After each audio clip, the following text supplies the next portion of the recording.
भगवान ने आधी रात को स्वप्न के माध्यम से पूर्णमल क्षत्रिय को आज्ञा की, हे पूर्णमल, तेरे पास जो धन है, संपत्ति है, इतना वैभव है, वो सब मेरी ही कृपा से तुझे प्राप्त हुआ है और तेरा जन्म केवल तेरे भौतिक भोग विलास के लिए नहीं, परंतु मेरी वित्तजा सेवा करने के लिए ही जन्म हुआ है। प्रियजनों, यह हमारा सबसे बड़ा सद्भाग्य है अगर हमें अच्छे कुल में जन्म मिलता है। बेचारे गरीब लोग को आप देखो, जिनके पास अपने घर का ठिकाना नहीं है, जिनके पास आर्थिक व्यवस्था अच्छी नहीं है, जो चाहते हैं कई बार कि हम भगवान की भक्ति करें, भगवान की सेवा करें, भगवान का सत्संग करें, परंतु उनके जीवन के अंदर यह व्यवस्था उपलब्ध नहीं है। वो चाहकर भी भगवान को लाड़ नहीं लड़ा सकते हैं। लेकिन हमारे भगवान तो निष्कंचनों के भी है और भगवान कंचनों के भी है।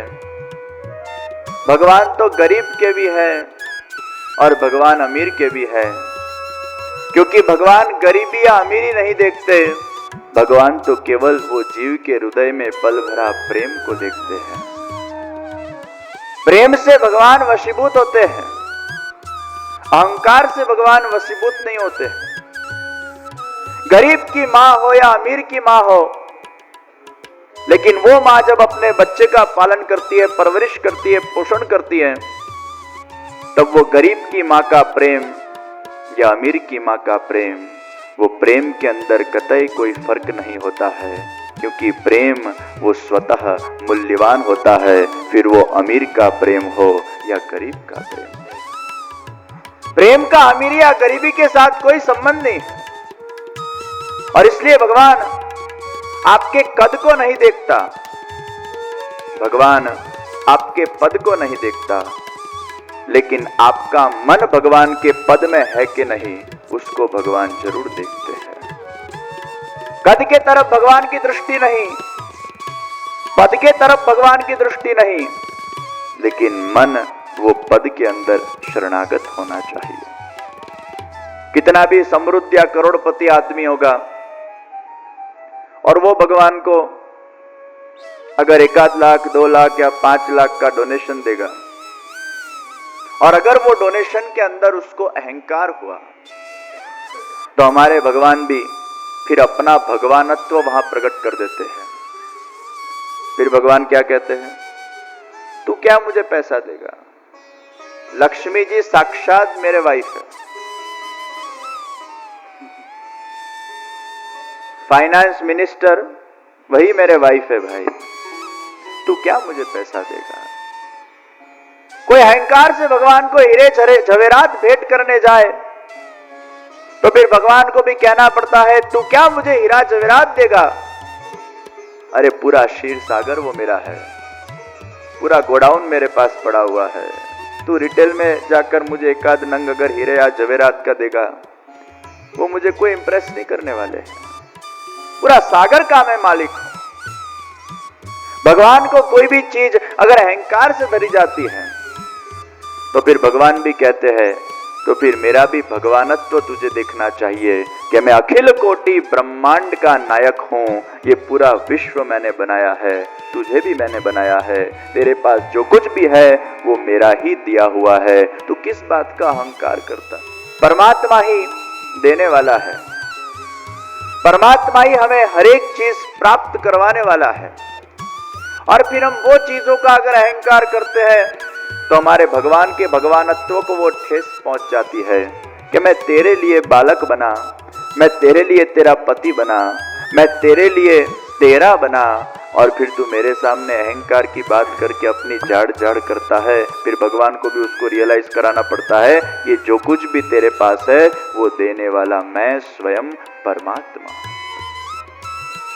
वो पिताजी बच्चे के साथ क्रिकेट खेलते हैं, फिर वो बच्चे को खुश करने के लिए पिताजी हार जाते हैं, तो फिर बच्चा ताली बजाता है, पिताजी हार गए, पिताजी हार गए, पिताजी हार गए। लेकिन पिताजी को तो मन में पता है ना कि भाई मैं जानबूझकर हारा हूं तुझे खुश करने के लिए।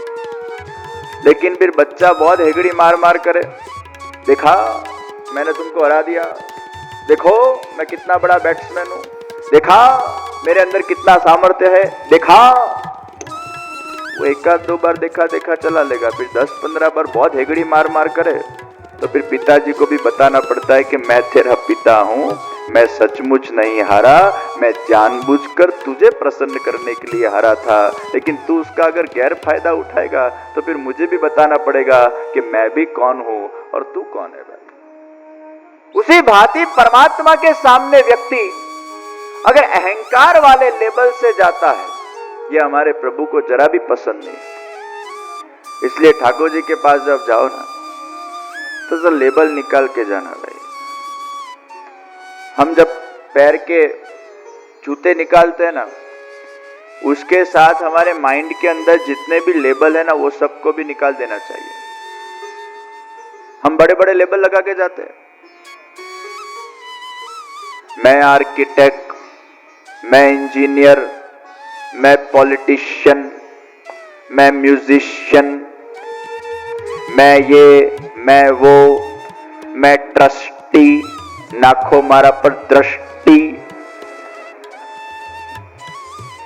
भगवान के मंदिर के अंदर जब हम प्रवेश करें तो द्वार के ऊपर ही जब हम पैर में से जूते निकालते हैं उसी वक्त ये माइंड में से सब लेबल निकल जाने चाहिए। और भगवान के सामने, अरे दुनिया के सामने भले तुम कितने भी बड़े स्वामी हो, सत्तावान हो, कितने भी बड़े बॉस हो, लेकिन विश्व के बॉस के सामने जब हम जाते हैं तब हमारा बॉसिज्म नहीं चलता है, वहां तो केवल दास बनकर जाना पड़ता है, सेवक बनकर जाना पड़ता है। मैं ये हूं, मैं वो हूं, ये भाव नहीं। हे प्रभु तू मेरा है और मैं तेरा हूं, यही सबसे बड़ा भाव है भगवान की भक्ति के अंदर, भगवान के दर्शन के अंदर, भगवान के अपने बनकर जाना।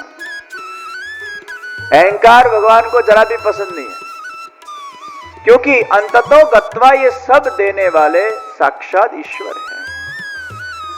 भगवान चाहे तो करोड़पति को करोड़पति भी बना सकते हैं, और भगवान चाहे तो करोड़पति को रोड़पति भी बना सकते हैं। सब कुछ भगवान के हाथ में है, हम सबकी डोर वो भगवान के हाथ में है।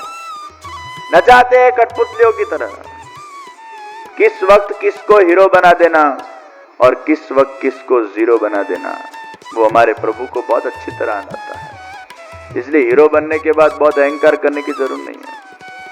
बहुत अहंकार अगर हो जाता है तो भगवान उसको ऐसा पछाड़ता है, ऐसा उसको भगवान सबक सिखाता है, उसकी सब एकड़ी निकल जाती है। ऐसे कई लोग हमने देखे हैं। इसलिए बहुत बड़ाई मारने की जरूरत नहीं है भाई। हीरा मुख से ना कहे लाख हमारा मोल। प्रियजनों, भगवान को अहंकार जरा भी पसंद नहीं है। परमात्मा को अहंकार वाला डोनेशन भी पसंद नहीं है। इसलिए भगवान के वहां समर्पण से सब कुछ दिया जाता है। अगर समर्पण भाव नहीं है तो भगवान उसको स्वीकार नहीं करते हैं। फिर उसका फल आपको कितना मिलता है? बस आपकी वाहवाही हो गई, वही उसका फल मिला। आपने कोई जगह बहुत पैसा दे दिए और लोगों ने आपकी वाहवाही कर दी, आप तो बहुत बड़े आदमी हो, आप तो महापुरुष हो, कितने बड़े दानवीर हो। बस ये जो आपको सुनने का जो मजा आता है, ये मजा ही उसका फल आपको मिल गया। उसका आध्यात्मिक या आदि दैविक फल आपको कतई मिलता नहीं है। आपको केवल मात्र सम्मान के लिए आपने दान किया हो तो वो सम्मान ही, वो दान का फल मिल गया है। प्रियजनों, एक है दान, एक है निवेदन और एक है समर्पण। दान यानी जिस पर मेरे खुद की सत्ता है और वो भाव है, उसका नाम दान।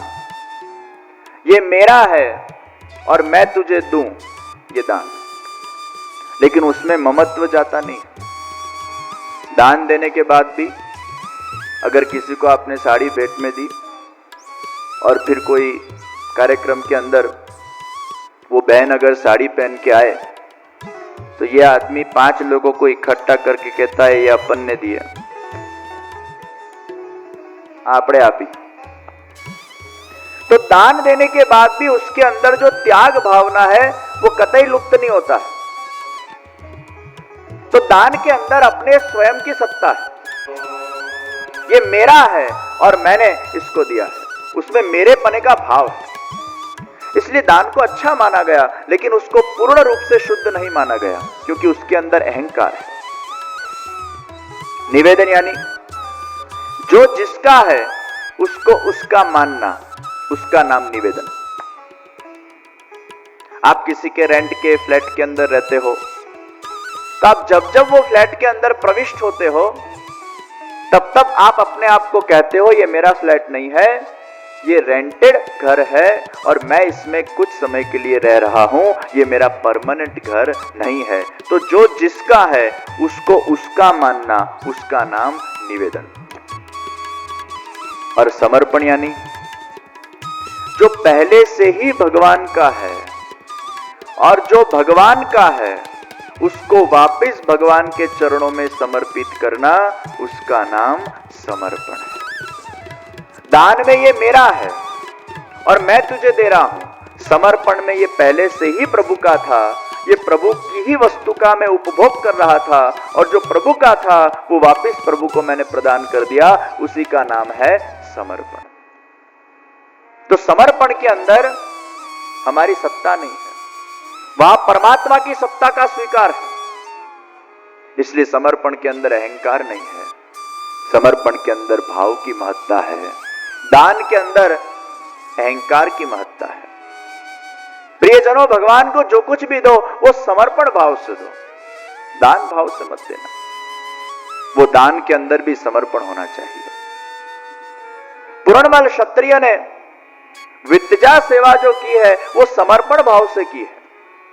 पुरणमल क्षत्रिय ने इतना बड़ा मंदिर बनाया तो चाहू और उसने ऐसा कोई डिंडिंग घोष नहीं किया, देखा पिताजी का पूरा धन अपन ने मंदिर के अंदर डोनेशन दे दिया, कितना बड़ा कार्य किया, आओ आओ लोग दर्शन करने आता अपनी जवेली से। पुरणमल क्षत्रिय के मुख से ऐसे कतई उद्गार नहीं निकले।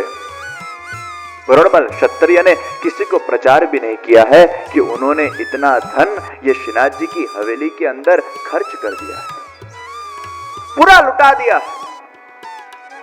प्रियजनों, किसी के पास 1 लाख रुपया हो और 1000 रुपए का दान दे वो एक सामान्य बात है, लेकिन किसी के पास 1 रुपया हो और रुपये का वो समर्पण कर दे, ये बहुत उत्तम बात मानी जाती है। उसके पास जो कुछ भी था वो सब कुछ भगवान के सेवा के अंदर समर्पित कर दिया। वित्तजा सेवा भी समर्पण से होती है और तनुजा सेवा भी समर्पण से होती है। प्रियजनों, 2 प्रकार की सेवा है।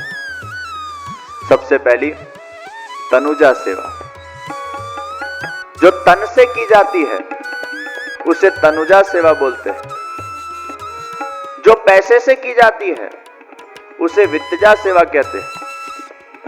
और तनुजा और वित्तजा सेवा के फलस्वरूप हमें मानसी सेवा की उपलब्धि होती है। तो तनुजा, वित्तजा और तीसरी फलस्वरूप मानसी सेवा। हम तन से जब भगवान की सेवा करेंगे तो ही हमारा अहंकार वो घिसेगा ना।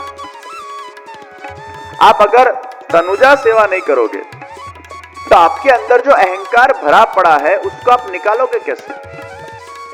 मिश्री मिश्री बोलने से मुंह मीठा होता है क्या? गाठिया गाठिया बोलने से मुंह खारा होता है क्या? बोलने से थोड़ा मीठा होता है, बोलने से थोड़ा खारा होता है। उसको खाना पड़ता है तब जाकर मीठा होता है, तब जाकर खाराश का अनुभव होता है। उसी भांति भगवान भगवान भगवान भगवान भगवान बोलने से भगवान के अंदर प्रेम नहीं होता है, लेकिन भगवान की कथा सुनने से, भगवान का सत्संग करने से, भगवान का कीर्तन करने से, भगवान का सेवन करने से ही भगवान के प्रति हमारे हृदय के अंदर वो भाव की वृद्धि होती है, अहंकार का नाश होता है। जब तक आप सेवा नहीं करोगे तब तक भावोपत्ति किस प्रकार हो सकेगी? जिसको भक्ति मार्ग में आगे बढ़ना है उसको सेवा करनी पड़ती है। आजकल लोग सेवा से घबराते, डर लगता है। अपराध, अपराध, अपराध। हम सेवा करें और भगवान में कोई अपराध हो जाए तो हमें भुगतना पड़े, ये डर से सेवा नहीं करते। प्रियजनों, भगवान की जब तक आप सेवा नहीं करोगे, और सेवा के अंदर एक अलौकिक आनंद है, और पुष्टि मार्ग के अंदर ठाकुर जी पुष्ट करके आपके वहां विराजमान किए जाते हैं। भगवान का स्वरूप आविर्भाव होता है। मर्यादा मार्ग के अंदर तो केवल मात्र मंदिरों के अंदर प्राण प्रतिष्ठा होती है, लेकिन पुष्टि मार्ग के अंदर महाप्रभु जी की विशेष कृपा है कि ठाकुर जी का आविर्भाव आपके घर में भी होता है। साक्षात प्रभु का आह्वान किया जाता है, वो स्वरूप के अंदर भगवान पधारते हैं और आपकी निज सेवा को स्वीकृत करते हैं। भगवान को जगाना, भोग धरना, श्रृंगार करना, स्नान करना, अत्तर धराना, भगवान की मंदिर वस्त्र करना, झाड़ू करना, पोता करना, ये उत्तम सेवा। क्योंकि जब तक अपने आप को आप घिसोगे नहीं भगवान की सेवा के अंदर, ये अहंकार है ना, ये अहंकार हमारे अंदर से निकलेगा नहीं। इसलिए तो कह के लोग थक गए। कैसे निकाले हमारे अहंकार को, कैसे निकाले हमारी जड़ता को। हम लाख प्रयत्न करते हैं, लेकिन हमारे दिल के अंदर भगवान के प्रति वो रसात्मक भाव का सृजन नहीं होता है। क्यों नहीं होता है? क्योंकि अहंकार अभी तक जड़ता निकली नहीं। तो कैसे निकलेगी?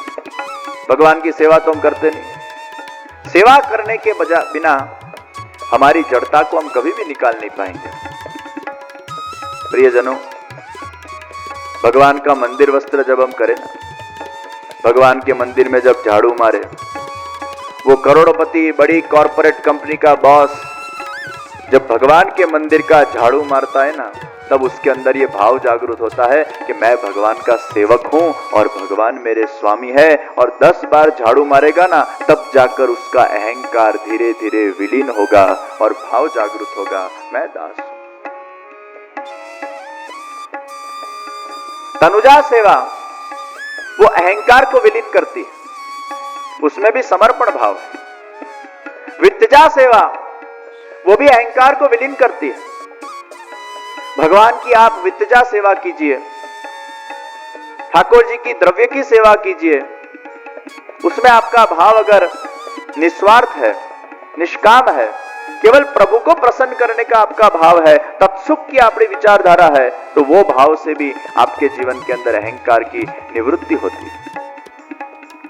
प्रियजनों, पुष्टि मार्ग के अंदर स्वसुख की भावना नहीं, तत्सुख की भावना है। तुम भगवान को सुख दो।